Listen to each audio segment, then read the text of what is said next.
Whether it's superstition or team tradition, the SMU women's soccer team has some pretty fun pregame rituals. It's time for Press Pass, SMU's Spotlight on Sports. Let's go. To put in Ben Cold, what a gutsy play call by Coach, but obviously he's got a lot of confidence in him. So what were y'all's thoughts? Were you shocked to see you and Ben went out there during overtime? All right, Mustang fans, welcome to today's edition of Player Spotlight. I'm your host, EmmaKate, and I'm here with running back Braden West. It was a true grinded-out football game all the way into overtime, where the Bearcats had a walk-off pick six to take the win. It's time for Mustang Karaoke driven by Lyft. Our contestant tonight is Eva, who, as you can tell, has her priorities in line. She's making a pit stop at the basketball game before going to formal, so we appreciate that. We're so excited to have Eric Dickerson, one of SMU's greats, here with us today, and his bobblehead. I love these.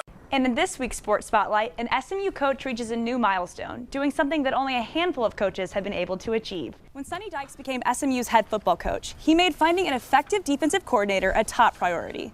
And this week's Sports Spotlight, I'll tell you how that's paying off. All right, Mustangs, welcome Tyler to the court tonight for the Whataburger Fry Shuffle. It's a new season with a new coaching staff and a whole new team culture. Head coach Sonny Dykes and his staff have been hard at work in the offseason, ensuring that this team is ready for some action. Houston's always been a good program. I was laughing with my dad on the phone earlier today about, the Phi Slamma Jamma days of the 80s. With the SMU Mustangs bowl eligible for the first time since 2012, and get this, in October. You could definitely say that a new era of Mustang football has begun. Like Coach Jankovic said, Mustang fans aren't just fair weather fans. That Moody magic is real, and even with limited numbers on the team, you can still find Moody Coliseum a packed house. I'm so excited to give our fans a closer look this semester at some of the masterminds on SMU's campus, our coaches. With already 5 goals and 4 assists, and we're not even halfway through the season, you could say we have a lot to look forward to from tomorrow. Now, this is just out of curiosity from me, because you've been through a lot of SMU basketball games here, and you're probably listening to Coach in the huddle, but if you could play any of the games during the media timeouts, like the Whataburger Fry Shuffle, the Lyft Mustang Karaoke, maybe even a little car race. I feel like the layup for luxury challenge, you'll probably be a little too good at, so I don't know if you'd be allowed to play that, but you can come back in a few years. Which one would you pick? Road from SMU's campus is this spot that longtime fans of SMU athletics might recognize. Welcome to Rivertron Field, the official home of the SMU baseball team during the 1970s. It's had a great season. Last year, SMU's been known to be an offensive program, but y'all really stepped it up. And Kevin Kane's whole attack philosophy with the turnover crown and chalice. So I want to know, is that a new thing that's going around? I heard there's a trash can at some point. Or yeah. Well,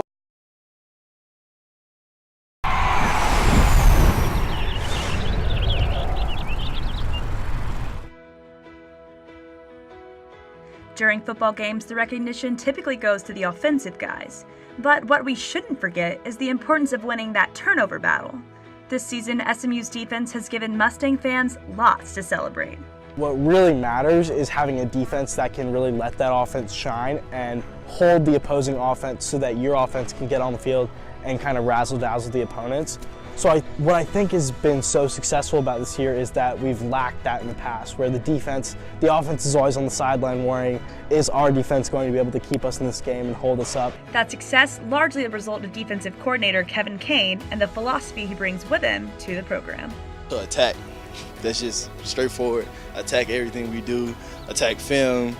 Attack your schoolwork. When we come out of practice, the word is attack, attack, attack. And it showed last week as we all start getting working together. We want guys to play fast, and we want guys to be able to dictate what's going on. So we don't do that by sitting back and relaxing. We need to be able to go out and attack and attack our responsibilities. An attack-style defense requires a specific mindset in addition to physicality. Last week against Tulane, SMU had 3 takeaways. That's the 3rd time in the last 4 games with at least 3 takeaways. Defensive coordinator Kevin Kane and his staff are hard at work turning a program typically known for its offense into a defensive powerhouse known to attack. You know, in the game, it showed all our hard work and how much trust we had in each other, from secondary to linebackers to D-line. You know, it was all a group effort, so it wasn't just one person. Everybody was making plays. Making plays in hopes of getting that coveted turnover crown and chalice. I always want to rock the crown. You know, we came with something new. Previously we've had the trash can, so we had to dunk in that.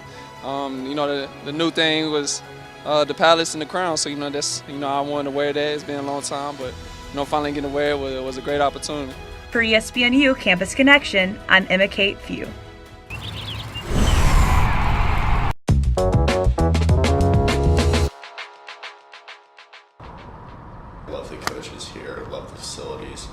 just kind of the place that I thought that with everything coming together would help me become the best golfer I could be. Noah Goodwin is only the 5th player of all time to win the American Junior Golf Association's Player of the Year, 2 years in a row, joining pros like Phil Mickelson and Tiger Woods. He's been a huge addition to the SMU golf program.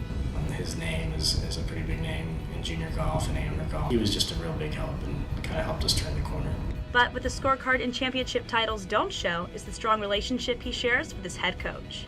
I love Coach Enlow. He's like a second dad to me. I know I can pretty much go to him for absolutely anything, and that's just a really awesome feeling to have with a coach. I knew this was a kid that I really wanted to coach and really wanted to be around. But being the best hasn't been easy. At 7 years old, Goodwin was in the first percentile of height and weight among kids his age. He was later diagnosed with pituitary dwarfism, meaning his body failed to produce an adequate supply of growth hormone. But that didn't stop him. It keeps me hungry, just knowing that golf was like the only sport I could play growing up because of how small I was. So it really, the thing I fell in love with it was all on me to be the best I could be with it.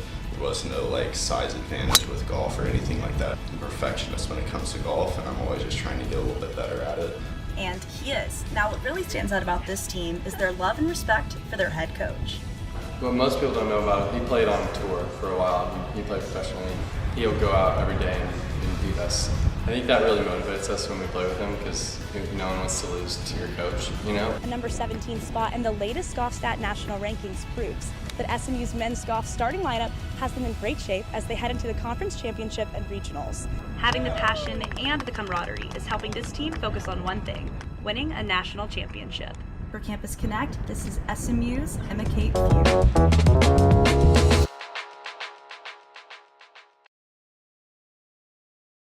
Hey there, Mustangs. Welcome into Moody Coliseum. This is the Pony Up Dallas pregame show. I'm EmmaKate View here with Steve Lansdale and Scott Gardner, and we're excited to be back in Moody talking basketball with you. It's a big night tonight, big rivalry game. As a Mustang, I feel like you see anybody in purple on the other side, and people get competitive. So what do we have to look forward to tonight, guys? So, everyone keeps talking about overtime, and obviously that was a huge moment when wins the game. But let's not forget Braden West's performance that got us to that position. I mean, I think it was like 145 or 149 yards on the ground. Having that new dimension to the SMU offense, you think that defenses are going to have to prepare for both now. We've got a good passing attack and a solid running game. I remember talking to Jimmy in the beginning, and of the season, he was saying he'd worked on shooting a lot in the offseason, and like you both said, it's really paying off. And, in general, the whole team is showing such impressive numbers with their shooting. I mean, I read that SMU hit a season-high marker in threes, against Tulsa on Saturday. So a lot to be proud about. Yeah, we got to talk to Prochet earlier in practice this week, and I was like, how are you going to prepare for this double coverage? Now everyone knows he's the go-to guy. He's going to be on the radar for all these defensive coordinators, but we knew he was like that before, so definitely a huge game for him. And let's talk about Will Brown. I mean, you said Ben had a great first half. That's hard when you have that one play, but what an environment for Will Brown to have his, come-out game. And did you see a spark? On top of that, it's a great way for these girls to open their season. They're playing Louisiana Monroe today, and they got a packed Moody house and full of that Moody magic, and that youthful spirit, which pairs nicely with the roster this year because we have the second youngest roster for the women's basketball team here in the nation. Now, when the Dallas police arrived on the scene of the crash here off of Interstate 45, they found that the driver of the vehicle had crashed through the guardrails and into this ravine behind me. Now, what they didn't expect is that the driver himself had been shot. This 5-level high-five interchange is one of the largest and most complex highway junctions in the world. You see, it's about 5 roads basically stacked on top of each other, and there's about 500,000 cars that go through every single day. Carter Blood Care makes giving back convenient for SMU students. By donating just 1 pint of blood, a student can save up to 3 lives right here on campus. Now, the current traffic jams, though, could soon be worth it since the new development does include an underground parking area that many locals hope will solve the ongoing parking problems in Snyder Plaza. This multi-use development will also include office spaces, retail shops, and many new restaurants like the Smoothie King and Biscuit Bar that you can see behind me. That's the situation here on the corner of Hillcrest and Daniel. For SMU TV, I'm EmmaKate View.